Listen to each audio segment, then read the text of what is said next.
Hey guys, welcome back to a new video. I'm Stephanie Fisher. I'm a licensed counselor here in the state of Michigan, and I am owner and operator of In Progress Counseling. Today we're going to talk about different approaches towards bravery. And it's often common for us to assume that other people's struggles and our struggles are pretty similar, or sometimes we might be of the school of thought of nobody would get it, nobody would understand, my story is so unique. So I guess there are different settings there as well. But one of the things I'll run through with clients, and this often shows up even in partnerships where one spouse has a particular setting or one partner has a particular setting and the other partner has the kind of the opposite setting running. And so there's some big conversations and discussions about, hey, how do we create middle ground and a workspace here? But it is very common for some of us to have the setting of beginnings and starting things really actually isn't that difficult for us. And then there's another camp where beginning something is actually incredibly intimidating and it takes a really long time to summon the courage to start something or to feel the motivation to make the next step. And so what's so interesting is walking through in my own story, with friends and loved ones, and then with clients as well, we ask, what is your brave?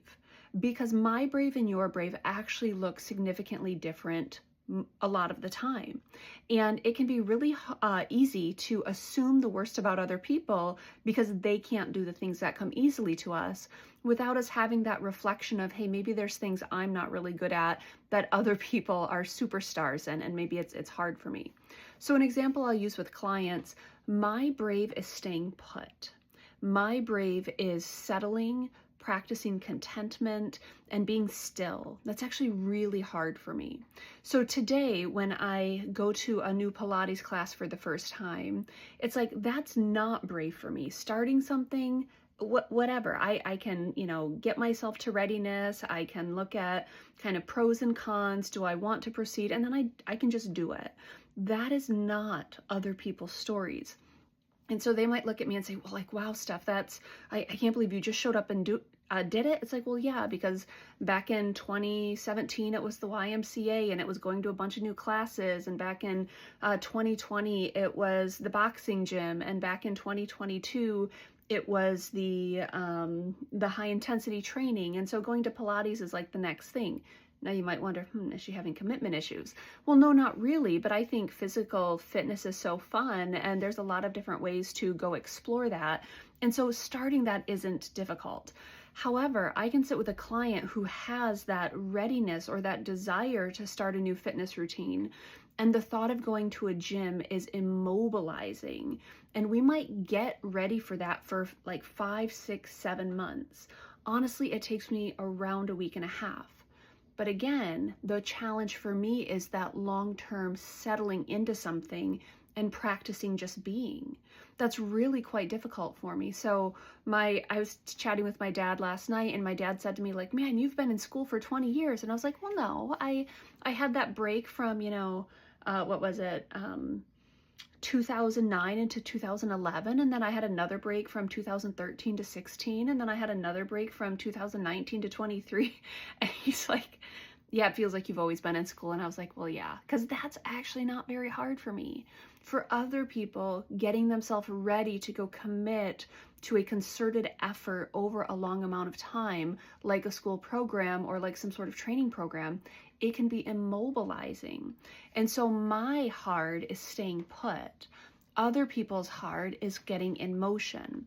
My hard is staying kind of contented long term. Other people's hard might be trying something new. These are not atypical things. These are just settings that each of us run with. And when a client's coming into the room and they're the person that can't settle, I have some commonality there. We actually grow braver in calming ourselves down. We grow braver in settling in and being quieter. We grow braver in making gradual decisions over time. So that's my version of brave. Whereas with other clients, we sit in that tension of, how do we get something started? How do we demystify first steps for you? How do we plan at least that next little pathway or that next little step for you? And how do we trust the process? I love formation processes. So when I go to my first class and I know that, they say like in 10 sessions you feel it, in 20 sessions you see it, in 30 sessions other people see it, I trust that. I know that that's the process. So it doesn't take a lot for me to commit to that. Now, can I commit to it for the long term, like years and years? Well, we'll see. That one's a little bit harder for me. But your brave and my brave and your sister's brave and your cousin's brave and your spouse's brave and your kid's brave, they often can look very different. Ask yourself about that. What is my brave? And then when that critical spirit shows up about, I can't believe they did this, or I can't believe they did this, wonder what their brave actually is. Because maybe that go, go, go person is actually a little bit apprehensive to stay still. Maybe that person that can't move yet doesn't know how to start something or select something or begin a process, or they might not believe that there's a payoff to the process. Very common. We are different humans with different sets of struggle and different types of bravery required. Just a little invitation today to wonder, what is my brave? What is your brave?